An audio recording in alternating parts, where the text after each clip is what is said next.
Hey YouTube, this is Steve from Average Joe's Fantasy Football, and we've got another mock draft video to help you with your rookie drafts in your dynasty, whether it be next week, this weekend, whatever it may be. We are here to help you guys with those rookie mock drafts.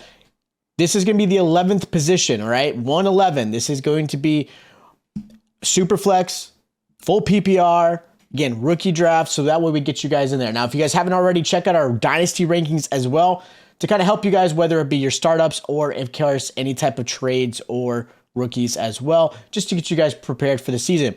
We'll be dropping a lot of redraft content real soon. We'll be really focusing on Dynasty, of course, with this offseason, but we're almost there. We're going into June, then July, August, and the football season will start, so we're all getting ready for those redrafts as well. So we'll be dropping a lot of content, so make sure you guys are following and subscribe. So here we are at the 11th spot. Again, I've already done 12. We're going to kind of work our way backwards in this, depending on how you are watching these videos. But we're in the 11th spot in a Superflex rookie draft.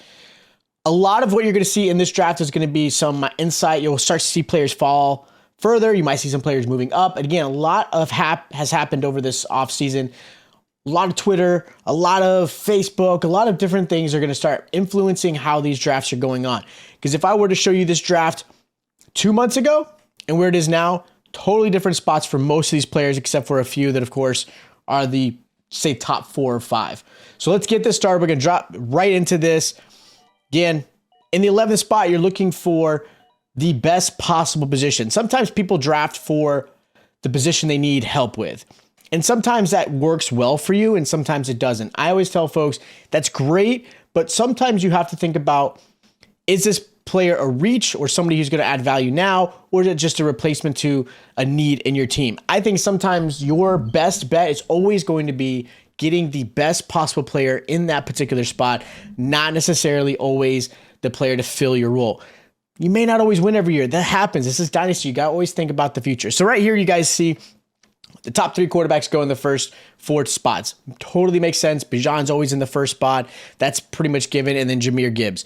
Those are almost your essential 1 through 5, almost always. Then I would say 95% of the time it's Smith and Jigba. And then you start to see some of the quarterbacks. I'm actually kind of shocked to see Charbonnet this early. I do tend to see him in more of the end, early second. But in this particular mock, he went a little bit earlier. Now, if you look at the players here, again, without context, without players that you need and things like that, I'm thinking best possible position of best talent and, again, future. For me, I am going to go Dalton Kincaid. Some of you guys might have gone A-Chain, and I get A-Chain's of value. Levis, I wouldn't have gone, but I like Kincaid's capability. I like his talent. He was obviously one of the highest tight end prospects coming into the league. And then, of course, now part of a Buffalo offense that he should take advantage of, because I think he's going to play more of the slot outside than he is going to be in line like Dawson Knox. He's going to add a lot of value. Now you see Mayer, another tight end. Laporta, a great tight end option as well. I think he's a great value there. Bigsby, who I love. There's been a lot of Twitter going on about Bigsby and Etienne and what's going on with that. Kendrick Miller, there's some really good plays here. Now I'm back around. We're looking at Rashee Rice, who's a great option. Roschon Johnson, who I absolutely love. If you guys looked at my rankings, I actually like Marvin Mims. Chase Brown's a very talented running back and could potentially have some value, again, behind Joe Mixon. And then, of course, some great tight end options here.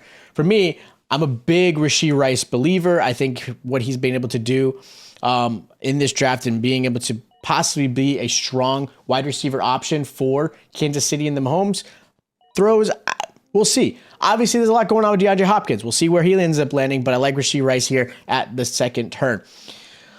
Again, receivers are going. You're starting to see a lot of the tight ends go. Musgrave, I think, is a great option, especially in the 3rd round. That's a good steal right there. I think Musgrave is a great tight end option, especially if you need him. But also in the 3rd round, that's perfect there. So we got 2 more picks. Again, late 3rd round. For me, I'm looking at depth and value and potential. For me, I like Dwayne McBride, but I'm actually going to go Jonathan Mingo, another good wide receiver option because they can't get enough receivers. I think he's going to be a good option for my particular team here.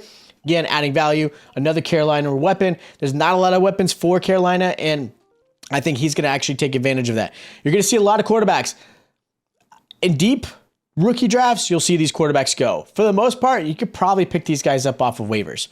I do see Wilson going here. That's actually a really good value if you guys, again, understand Hopkins is gone. You got Greg Dortch. You got Marquise Brown. Rondale Moore, a lot of people are forgetting about. Michael Wilson's got another value here. So I like him here. I love the fact that I can grab Eric Gray. I think Eric Gray is going to be a nice little steal in the late 4th round. Because again, if you think about Gray, he doesn't have a lot to compete with. He's got obviously Saquon ahead of him where there's a whole contract situation.